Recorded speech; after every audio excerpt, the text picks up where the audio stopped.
right here. You can point at me all you want. I stand on my argument. Hello. Welcome to A Late Show. I'm sorry about that. I'm your host, Stephen Colbert. If you're watching this at home right now, thank you. Please stay there, because the pandemic is worse than ever. And I'll tell you all about it in tonight's installment of Catch a Third Wave, Endless Bummer. Hey, everybody. Get out! Get out! Experts warned us this would be a dark winter, and experts were right. Because yesterday, American COVID-19 deaths and hospitalizations set records. This is a time to try men's souls, but if we can just get through it, we can get back to setting fun records like world's biggest pancake, most old ladies stuffed in a bouncy castle, most flammable banjo. Still dangerous, but fun. Things are so bad that yesterday, Ohio reached a 15% positivity rate and issued a new travel advisory so strict that the state is recommending Ohioans avoid traveling to Ohio. And those entering Ohio after traveling from Ohio are advised to self-quarantine in Ohio for 14 days. They've reached Mobius quarantine. Ohio's got its own tail in its mouth. It's a coronavirus. It's all explained in the state's new tourism campaign, Welcome to Ohio. Don't come and never leave.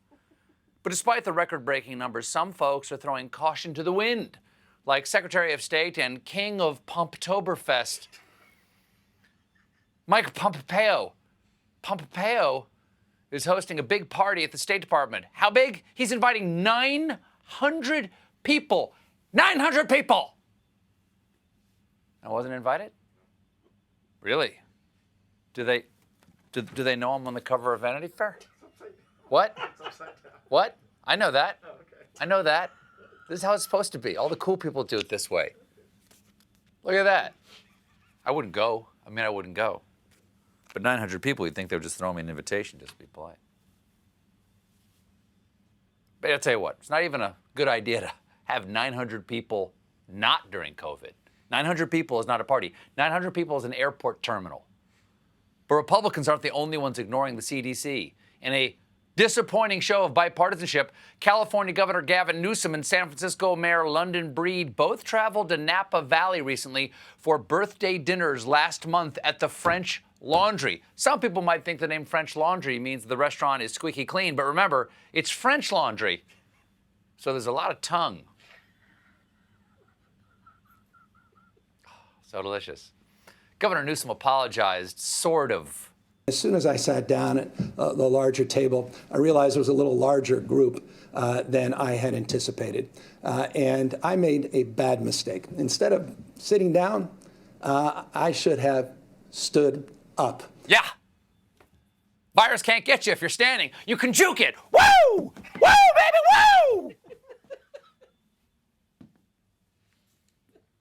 Thankfully, a vaccine is on the way, but people might not take it due to crazy conspiracy theories on social media that claim that the vaccine is a clever cover for various forms of population control by a government deep state, private philanthropists, or even Satan. Well, there's precedent for the devil pushing immunization. He gave Eve the apple, and we all know that keeps the doctor away. Thankfully, former presidents Barack Obama, George W. Bush, and Bill Clinton have all volunteered to get the coronavirus vaccine publicly to prove it's safe, with Obama saying, I may end up taking it on TV. Oh yes, that's must-see, baby. Forget The Mandalorian. People really want to watch next year's biggest hit, someone else's doctor's appointment. Turn your head for justice. CBS. But listen, if Obama, Bush, and Clinton want to get vaccinated on TV, that's where I work. Come on over, guys. You wouldn't be the first. Elvis Presley in 1956.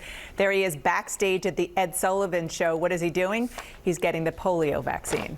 So President Bush, President Clinton, President Obama, put your antibodies where your mouth is, come on my show, and drop trowel backstage at the Ed Sullivan Theater in my late show immunotabulous ex-presidential Jabbarama featuring physician's assistant Snoop Dogg.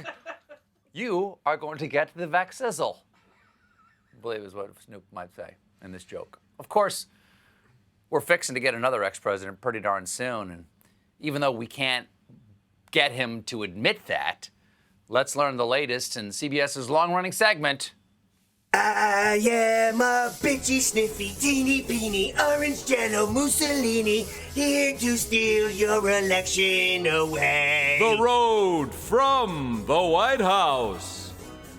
Tell them what they've won. Over the last 4 years, we've occasionally talked about this administration, when it was appropriate, and some of the crazy, norm smashing they've done. Not often, but sometimes.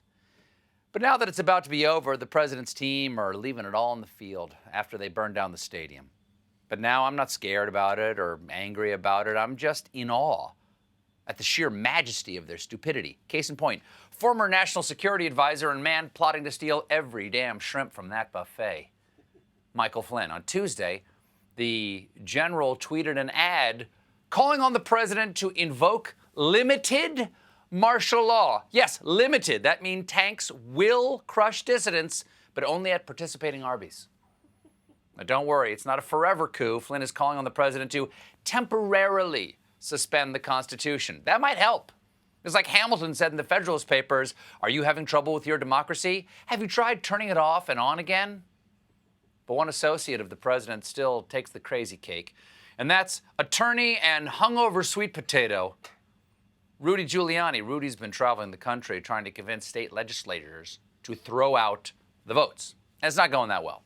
To start off, Rudy and his team held unofficial hearings in Arizona and Pennsylvania hotels. I believe holding an unofficial hearing is also what Rudy claims he was doing in another hotel. A hearing and a feeling. But yesterday, Rudy finally had a chance to lay out his argument in front of actual legislators when he appeared in front of a Michigan House Oversight Committee hearing. Yes, he finally got someone official to take him seriously, and he blew it. Literally, because listen to this actual recording of Giuliani proving his case to the legislature. The answer that I gave you is they didn't bother to interview a single witness. Wow. Rudy made a tootie. Sounded fresh and fruity. We laugh, but he was just citing the important legal precedent established in the landmark case of Smelt It v. Dealt It. God, can we please go back to when things were only leaking out of Rudy's head?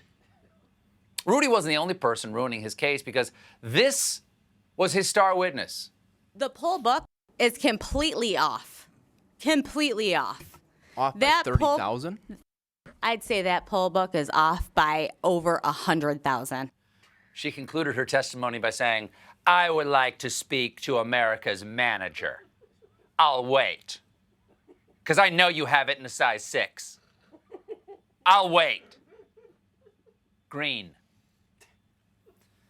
That woman there is alleged contractor for Dominion Voting Systems and lady at the brunch butchering the phrase huevos rancheros, Melissa Carone. Turns out Melissa had a lot to say. That poll book, why don't you look at the registered voters on there?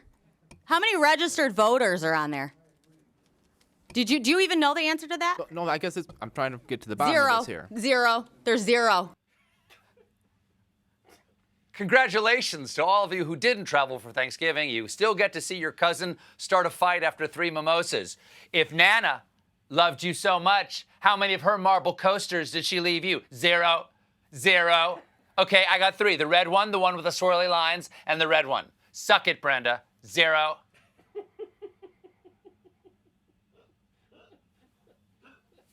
But Melissa didn't spend the whole time accusing poll workers of messing with the vote count. She also accused the legislators and ghosts. Are we saying that the poll book is either wildly off or that they are filling in names? It's wildly off, and dead people voted. My question here is why we're not seeing the poll book off by 30,000 votes. That's not the case. What did you guys do? Take it and do something crazy to it? Why is she biting her lip? What crazy thing does she think they did to the books? What did you do?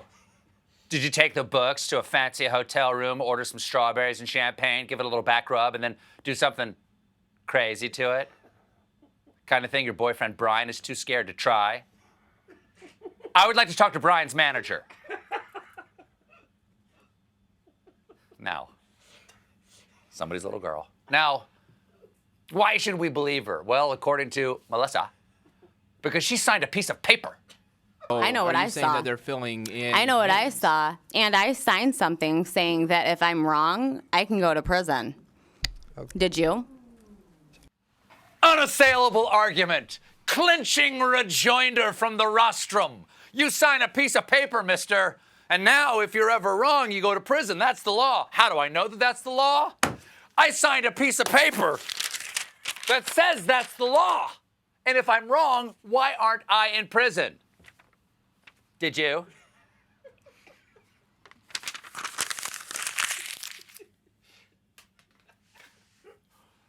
This testimony was so not helpful that at one point, Rudy Giuliani tried to stop her.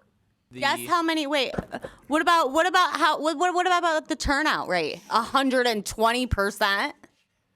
It's a bad sign when Rudy Giuliani thinks you're going over the top. It's like the Hulk pulling you aside and saying, Hulk, think you need anger management. Hulk not like you when you angry. The president is trying to convince us that what we see and hear. Excuse me, order in the court, Your Highness. I'm sorry, this is one of my writers, Eliana Kortler. Eliana, what are you doing here? What are you doing here, sir? Do you even know the answer to that? Look, I know she's a fun character to play, but that doesn't mean you can just interrupt the monologue. Excuse me, objectman. Ariel, this is my head writer, Ariel Dumont. Ariel, please, not you too. Honestly, Eliana's impression is off by 100,000. Like 120%. She has zero blonde hair. Zero. No fair. I signed something that says if I'm wrong, I go to prison. And I wrote it on lipstick on this cocktail napkin. Okay, if you two could just let me finish my Excuse me. If anyone gets to play the fun drunk lady, it's the most Irish person. Kate, you can't even pretend to be drunk. You're pregnant. Hey, I'm allowed one pretend drink with dinner. Okay, you're all very talented, but I did not ask any of you to Excuse me. Oh my God, Felipe! You just wanted to do the impression, didn't you? I'm not doing an impression. I'm just drunk at work. Dead people are writing this show. Merry Hanukkah! My writers, everybody. My drunk writers. We've got a great show for you tonight. I want to be talking to the former director of cybersecurity and infrastructure security agency, Christopher Krebs, the guy Trump fired. But when we come back, meanwhile, and I would like to talk to its manager.